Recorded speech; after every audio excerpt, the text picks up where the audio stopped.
What started out as a memory trick for an undisciplined candidate has become the central priority of the Trump presidency, even as some immigration hardliners do not view it as a top goal. Washington, before it became the chief sticking point in a government shutdown drama that threatens to consume his presidency at a critical moment, President Trump's promise to build a wall on the southwestern border was a memory trick for an undisciplined candidate.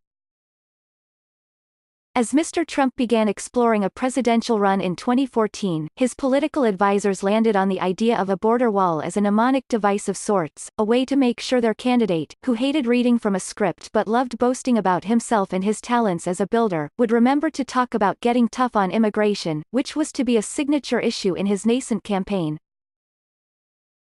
How do we get him to continue to talk about immigration? Sam Nunberg, one of Mr. Trump's early political advisors, recalled telling Roger J. Stone Jr., another advisor, "We're going to get him to talk about he's going to build a wall." Talk Mr. Trump did, and the line drew rapturous cheers from conservative audiences, thrilling the candidate and soon becoming a staple of campaign speeches. Chants of "Build the Wall" echoed through arenas throughout the country. Now, Mr. Trump's fixation with a border wall, the material embodiment of his keep them out immigration agenda, has run headlong into the new realities of divided government, pitting him against Democrats who reject the idea out of hand. The impasse is particularly remarkable given that even some immigration hardliners do not regard the wall as their highest priority and fear that Mr. Trump's preoccupation with it will prompt him to cut a deal that trades a relatively ineffectual measure for major concessions on immigration. "I've always thought it created a danger that he would trade almost anything in order to get the wall. I think that's still a potential danger," said Mark Krikorian, the executive director of the Center for Immigration Studies, a group that argues for less immigration. "I'm still worried about that now."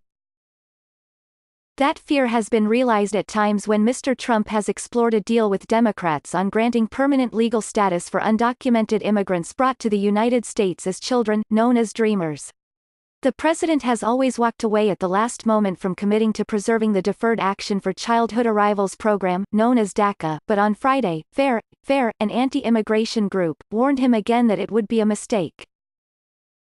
To many conservative activists who have pressed for decades for sharp reductions in both illegal and legal immigration, and some of the Republican lawmakers who are allied with them, a physical barrier on the border with Mexico is barely relevant, little more than a footnote to a long list of policy changes they believe are needed to fix a broken system.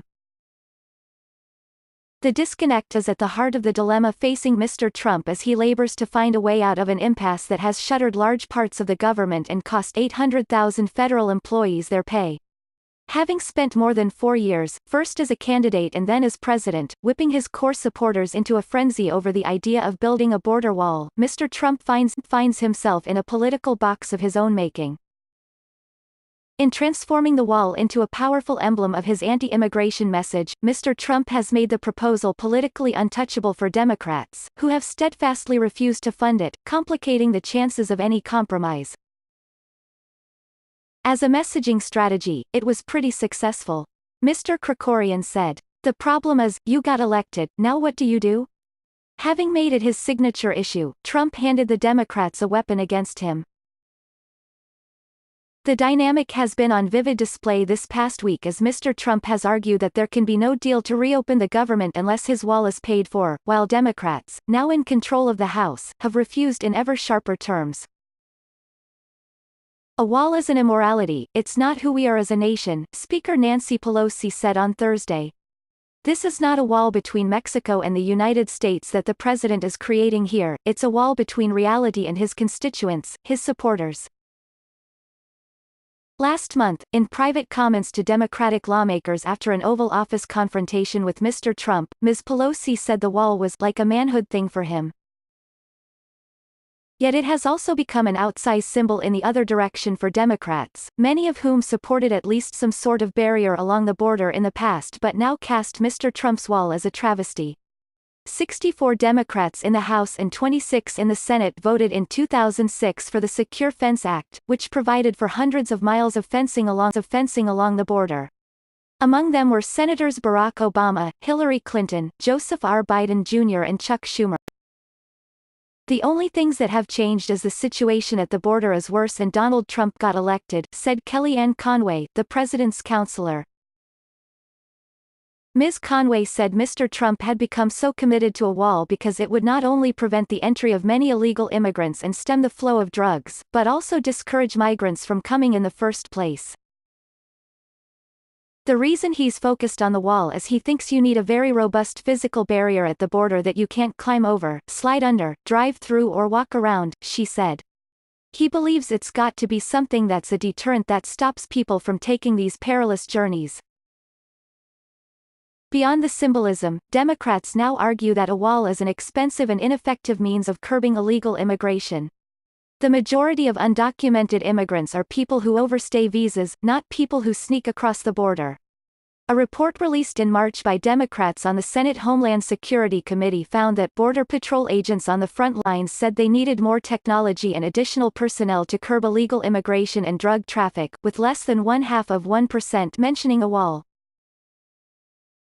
Mr. Schumer, now the Senate Democratic leader, has insisted for 2 years that any spending agreements contain language barring federal money for Mr. Trump's wall. Republican leaders went along each time, even as the president became increasingly irate, once coming close to vetoing a spending package on the day of the White House signing ceremony. While most Republicans refuse to say so publicly for fear of angering Mr. Trump, many share the view that the wall is only a piece, and nowhere near the most important one, of a broader set of actions needed to overhaul the immigration system, including cuts to legal immigration, tighter standards for granting asylum and better enforcement.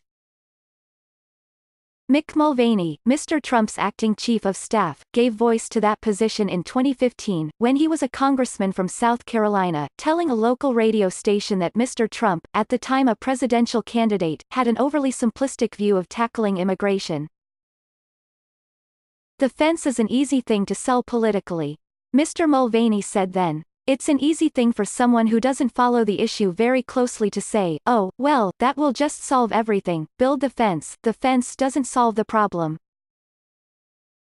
Just to say, build the darn fence, and have that be the end of an immigration discussion is absurd and almost childish, Mr. Mulvaney said. John F. Kelly, Mr. Trump's former chief of staff, enraged Mr. Trump last year when he privately told a group of Democratic lawmakers that the president had not been fully informed when he proposed a border wall during his campaign, and had since evolved under Mr. Kelly's tutelage.